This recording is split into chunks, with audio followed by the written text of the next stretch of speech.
What if the dynasty that shaped England's identity didn't end with Elizabeth I, but instead continued its reign for another 2 centuries? The Tudors, famous for their drama, ambition, and larger-than-life personalities, burned brilliantly across the 16th century before abruptly vanishing from the throne. But imagine a world where their line didn't collapse.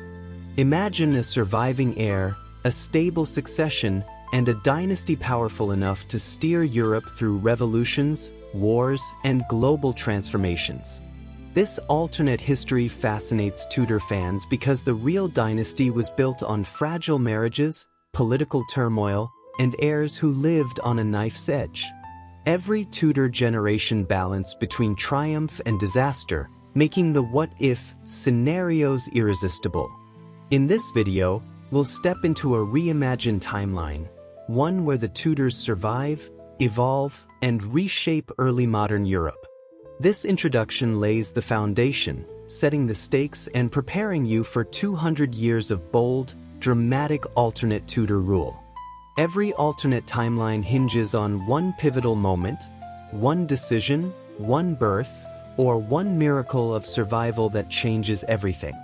So what is the moment that saves the Tudor dynasty from extinction? To extend their rule for 200 more years, we must identify the exact point where history could realistically break in their favor. Several scenarios offer a plausible continuation of the line.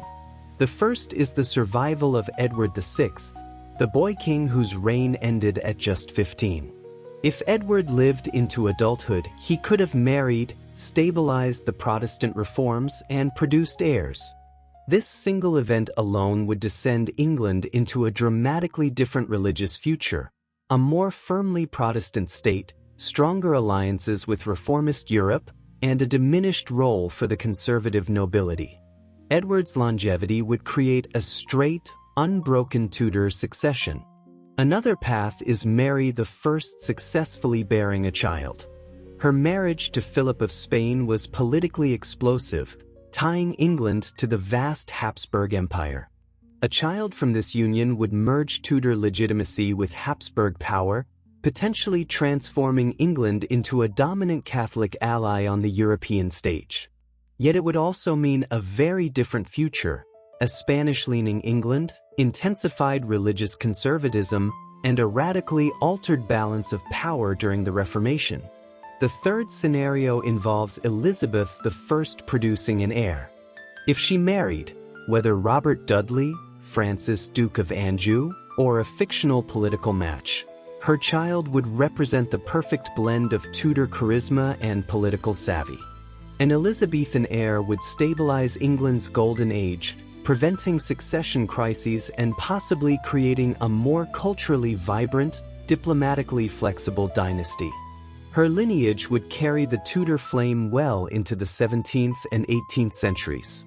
Each pathway reshapes religion, politics, and foreign alliances in dramatic ways. But the most logical branching point, based on popular fascination and narrative strength, often centers on Elizabeth I.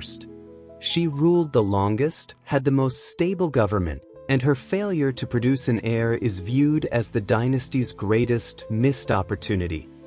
Many Tudor fans also gravitate toward Anne Boleyn's legacy, making an Elizabethan continuation feel emotionally satisfying and historically grounded. In the history we know, the Tudor torch flickers out after 1547. No legitimate heir survives beyond Elizabeth. In the history we imagine, the dynasty thrives, producing a sprawling family tree that stretches toward the year 1800. From this single survival event, the entire world bends in a new direction. Power shifts, alliances change, and the mid-1500s become the launchpad for a radically different England. Imagine the late 1500s not as a period teetering on the edge of succession crisis, but as the beginning of a new age of Tudor strength.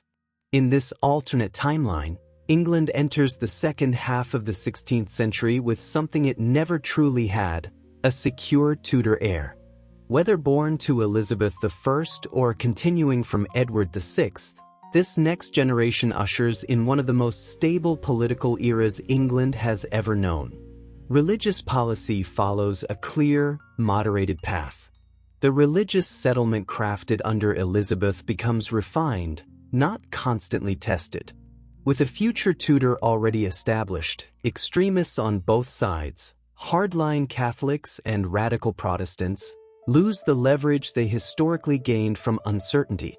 A young Tudor prince or princess grows up under a balanced, semi-Protestant identity, maintaining England's Reformed Church while avoiding the wild swings seen under previous monarchs. The result is a calmer religious climate, fewer rebellions, and a slower, more controlled cultural transformation. Naval expansion also accelerates. Inspired by Elizabeth I's real-world success against Spain, the dynasty reinvests heavily in shipbuilding. Explorers and privateers still roam the seas, but now with clearer royal backing and long-term planning. Instead of the ad hoc bursts of naval energy we know today, England in this timeline develops a sustained maritime strategy, one that prioritizes defense, commerce, and overseas opportunity. The seeds of empire are planted earlier, deeper, and with more coherent direction. Most importantly, the absence of a looming succession crisis transforms governance. Court factions compete, but without the high-stakes gamble of who will rule next. Foreign ambassadors, normally obsessed with influencing English succession, find themselves with less leverage. Parliament remains important but less confrontational, because the political future feels secure. The government operates with a confidence rarely found in Tudor rule. And with a legitimate Tudor heir, one of the biggest geopolitical headaches of the era simply vanishes. No Stuart claim. Without Elizabeth dying childless, Mary, Queen of Scots, becomes far less central to English politics. The entanglement that historically pulled Scotland and England together under James VI now never happens. Scotland remains independent, fewer plots revolve around Mary, and England's internal politics face less foreign manipulation. The entire island's political destiny shifts. Foreign affairs remain tense, especially regarding Spain. But war with Philip II may be avoided or at least reshaped. A stable Tudor succession means Spain cannot hope to place a Catholic claimant on the English throne, reducing motivation for direct invasion. Conflicts may remain naval rather than existential, and the Armada, if it happens at all, may look very different. Ireland also changes course. With a secure Tudor heir, English policy becomes more strategic and less reactionary. Rebellions still occur, but with better planning and fewer succession distractions, England deploys resources more effectively, possibly avoiding some of the devastating conflicts that marked the real 1590s. In real history, Elizabeth's lack of heirs triggered the Stuart Age. In this alternate one, the Tudors dominate the late 1500s, shaping England without Scottish influence for decades more. With stability secured and England rising confidently, the question becomes, how do these strengthened Tudors reshape the century that follows?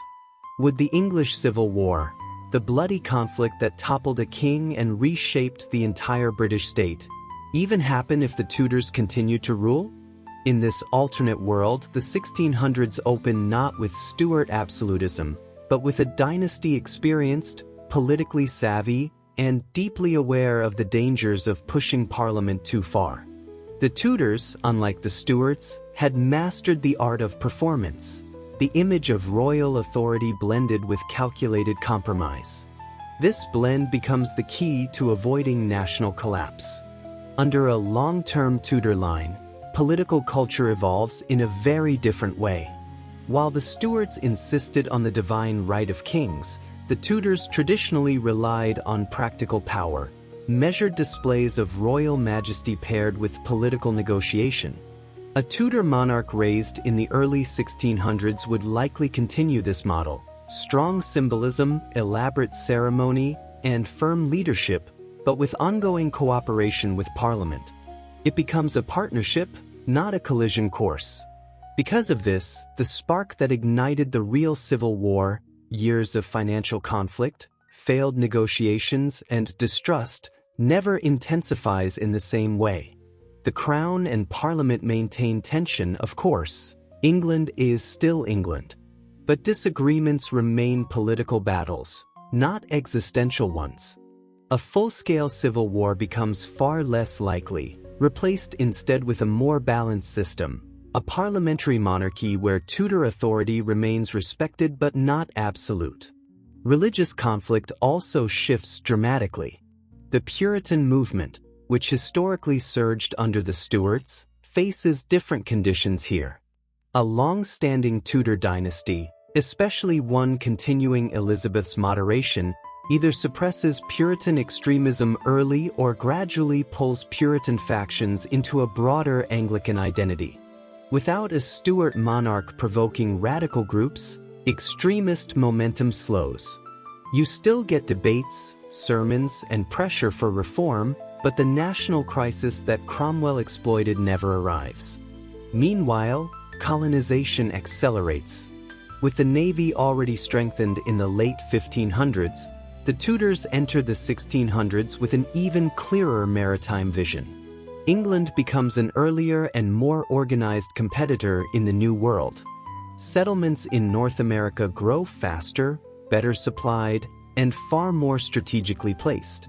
The Caribbean, too, sees earlier English footholds, before Spanish decline gives other nations room to expand.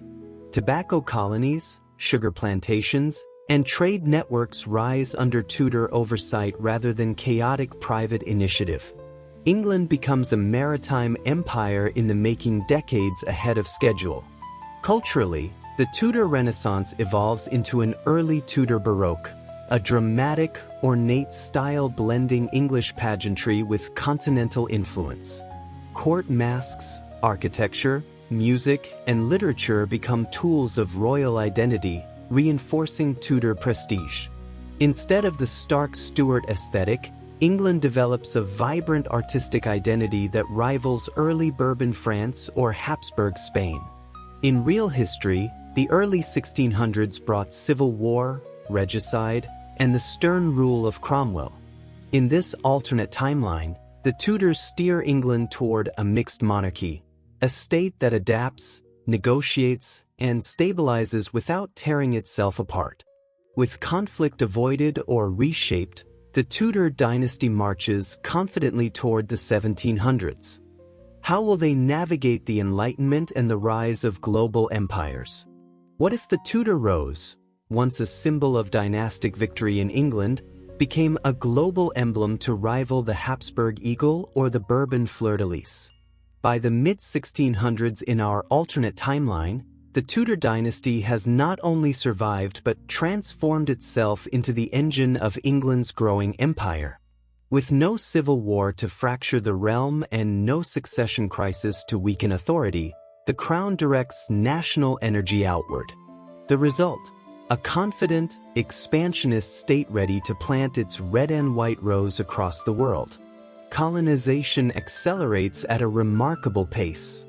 North America sees earlier, more heavily funded English settlements.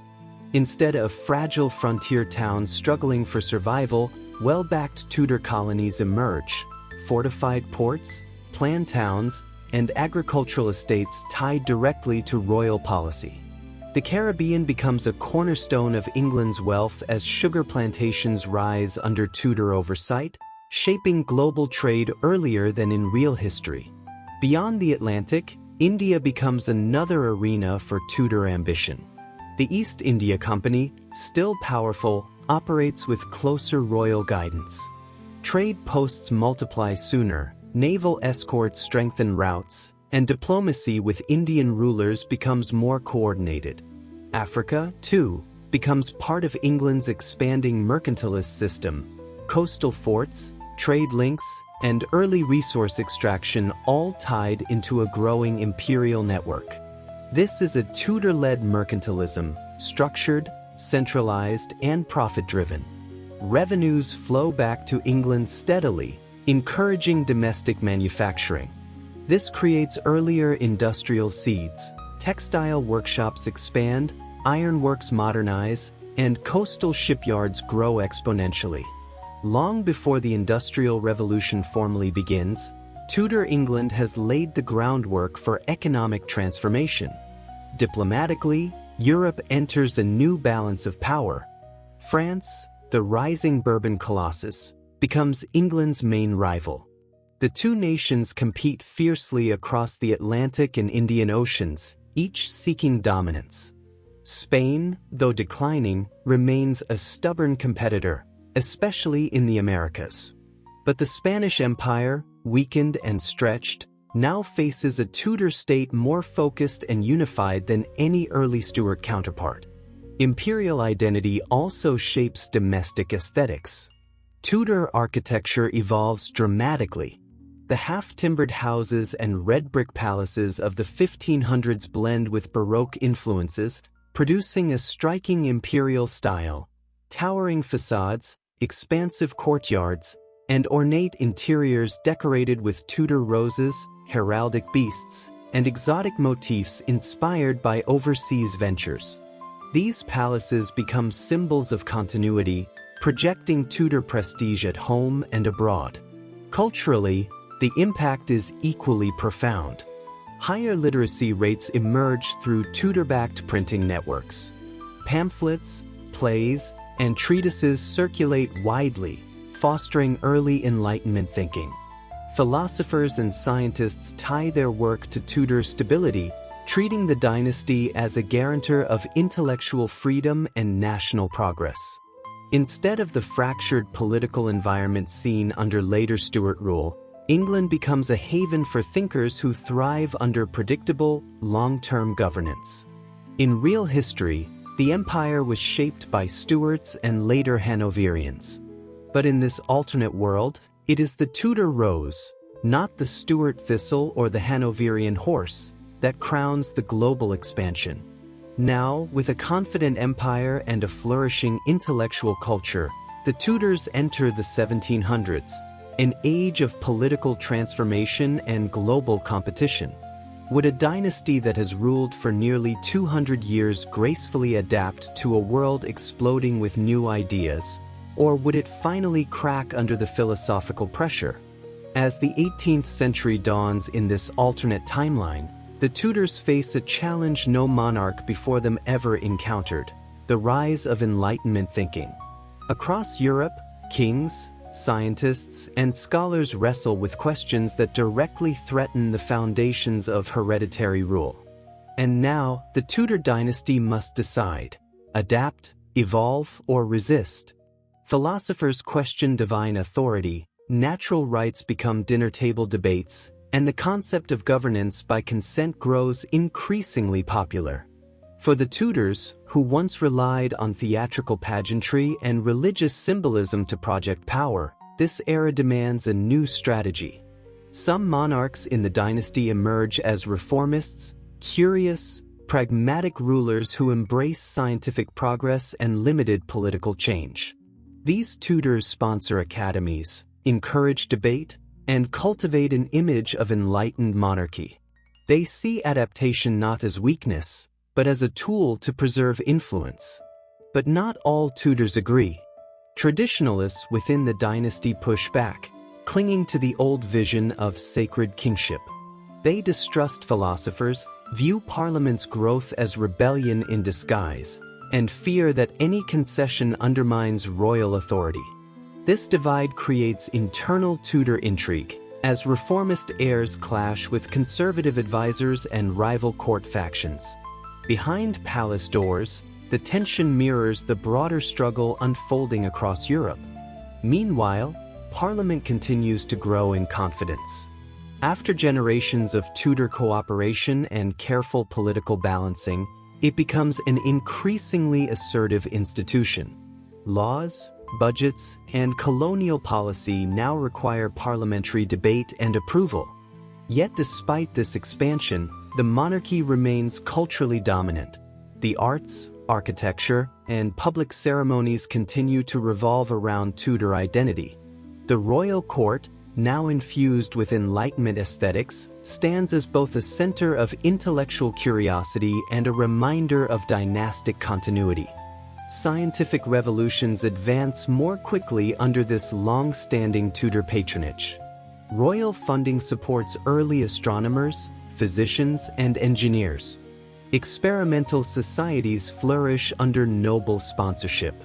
This creates a thriving scientific culture that ties discovery to national pride and the stability of Tudor rule. Instead of resisting change, England becomes a hub of innovation, blending monarchy with scientific progress more seamlessly than many European rivals.